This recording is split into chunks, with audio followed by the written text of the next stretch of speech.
Y ya estamos con Sergio Supo para hablar de la transición a la que quedan horas nada más. ¿Cómo estás, Sergio? Hola, hola. Ya falta poco. ¿Cómo les va? Ya falta poco. Buenas tardes o buenas noches. Bueno, y parece mentira que todavía hay cargos que estén sin ocuparse, sin definirse. Por ejemplo, salud, no se sabe qué rango va a tener todavía. Sí, y yo creo que hasta fin de año Milei va a seguir completando casilleros en el segundo y tercer nivel del gobierno. Sí.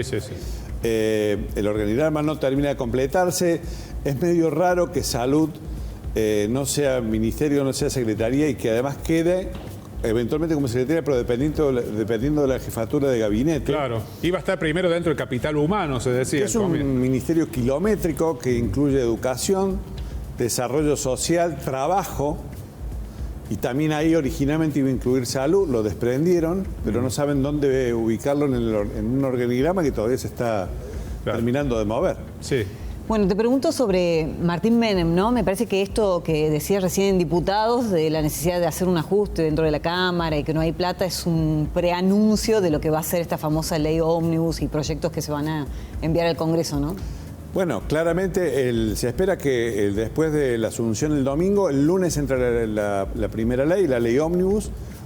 ¿Qué quiere decir ley ómnibus? Quiere decir que va a tener un montón de temas adentro, lo que va a implicar necesariamente una negociación capítulo por capítulo. La idea del gobierno es, en este momento, el momento de mayor consenso político, o donde más poder tiene el presidente y más posibilidades tendría de que le aprueben todo, sacar esa ley ómnibus que le garantizaría tener el recurso legislativo como para gobernar por lo menos el primer año. Es una ley que se va a discutir bastante, los consensos están todavía por concretarse. Hay dos grandes bloques políticos dispuestos a ayudarlo a cambio, hay que ver de qué a cambio, que son los dos bloques de gobernadores. El bloque de gobernadores peronistas, sin Kicillof, que negocia aparte, por el volumen de la provincia de Buenos Aires y por la poca afinidad que tiene con el resto de los gobernadores peronistas, que ahora se muestran repentinamente más favorables a Milei. Sí. Y el bloque de gobernadores de Juntos por el Cambio, donde predominan los radicales, en total son 10. También ellos tienen una predisposición, consecuentemente con las necesidades que tienen las provincias de no perder el financiamiento. Acá hay dos cuestiones en materia de financiamiento nacional. Una es la coparticipación federal, que se ha visto resentida en por lo menos un 15-20% por la eliminación del impuesto a las ganancias, que se coparticipaba a las provincias. Algunas provincias estiman en la pérdida de por lo menos un mes y medio de masa salarial por la eliminación de ganancias, que fue una de las jugadas electorales que hizo Sergio Massa de último momento, con el voto mayoritario del peronismo y también de Javier Milei, de manera que es difícil que Milei vuelva para atrás, en principio. Eso ha dicho por lo menos que no. Entonces, te decía que una cosa es la coparticipación, que es fija, y lo otro son los aportes del Tesoro Nacional, que son arbitrarios. Y el peronismo, durante todo este mandato de Alberto Fernández, de alguna manera también Mauricio Macri, cuando necesitó aprobar leyes con el voto peronista, discrecionalmente le enviaba fondos. Esos fondos han ido creciendo significativamente y representan partes muy importantes de los presupuestos, sobre todo lo que se conoce como provincias chicas o provincias pobres. Hay provincias como Formosa que reciben del total de los gastos que hace un 90% de la nación. La Rioja un 70, un 80%. En general, la mayoría de las provincias, con excepción de Córdoba, Santa Fe, Mendoza, Entre Ríos en parte, el resto de las provincias son muy dependientes, requieren de una asistencia nacional para completar el presupuesto. ¿Qué significa esto? Que los gobernadores van a tener menos ingresos y están obligados a un recorte de una dimensión igual o peor de la que va a tratar de implementar a nivel nacional Javier Milei. No están acostumbrados estos gobernadores a este tipo de recortes. La mayoría de las provincias tiene superávit a propósito de este esquema financiero político que se había implementado. No fabricaban plata las provincias, pero se la tomaban al Estado Nacional, que sí fabricaba dinero con la inflación consecuente que todos estamos sufriendo. Bueno, hay por lo tanto una negociación en marcha. Hay que ver si Milei está en condiciones de ceder a las provincias para que las provincias le voten la ley ómnibus. Hay predisposición, discursos que de la boca para afuera expresan la intención de colaborar Además, con hay el que ver nuevo gobierno. los capítulos de la ley ómnibus, ¿no? Pero yo, Gerardo, ¿a quiénes va a tocar? quiero ver la negociación.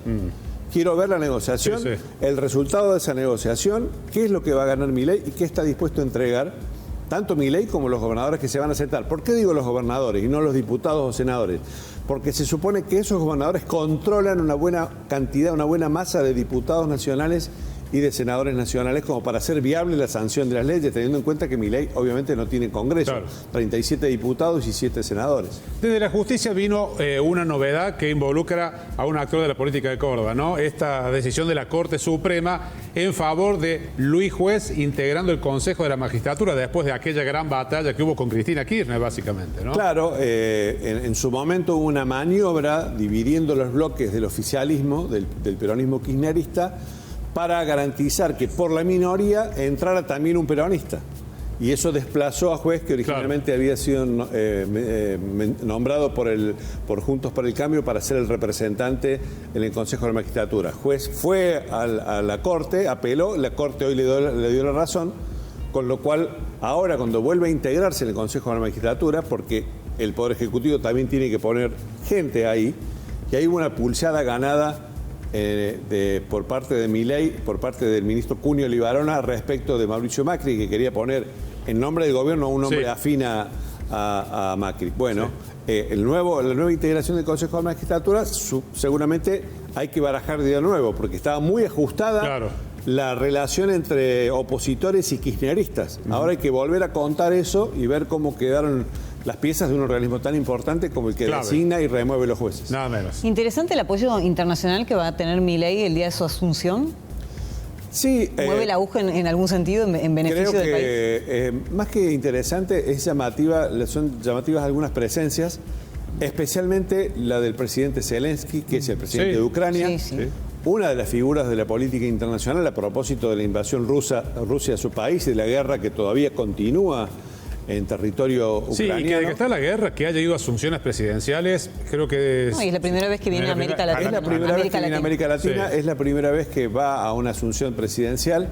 Es todo un desafío para la seguridad también. Totalmente, claro. No va a venir Donald Trump, como se había anunciado, no va a venir Lula, con el que Milei intercambió unos cuantos insultos, para decirlo más propiamente, no fueron simplemente críticas, sobre todo de Milei a Lula. Y después van a venir la mayoría de los presidentes latinoamericanos y el rey de España, que habitualmente viene a todas las ceremonias de asunción de presidente en la región. Hay que ver, a propósito del alineamiento que Milei anunció, alineamiento internacional con Estados Unidos y con Israel, de Israel viene el canciller también, cómo se va a reconfigurar el mapa de relaciones. Es muy importante el apoyo a Estados Unidos, porque de Estados Unidos depende el apoyo a la Argentina en el Fondo Monetario, que es una de las cuestiones pendientes naturalmente que la Argentina tiene, el endeudamiento. Y hay que terminar de ver el relacionamiento que Milei va a tener con Europa, donde hay diversidad de gobiernos de distinto signo político, y con la excepción, yo te diría, de la italiana Giorgia Meloni y de Víctor Orbán, un presidente bastante autoritario, que va a venir a la asunción. El resto de los países lo mira con una cierta distancia, aun cuando varios de estos países, España particularmente, Francia, Italia, por supuesto, tienen muchos intereses económicos aquí en Argentina. Bien. Bueno, va a estar entretenido el domingo, ¿no? Seguramente. Y ahí en adelante va a estar entretenido. Y de ahí en adelante. No, ni hablar. Te cuento. Bueno, gracias, Sergio. Gracias, muchas gracias.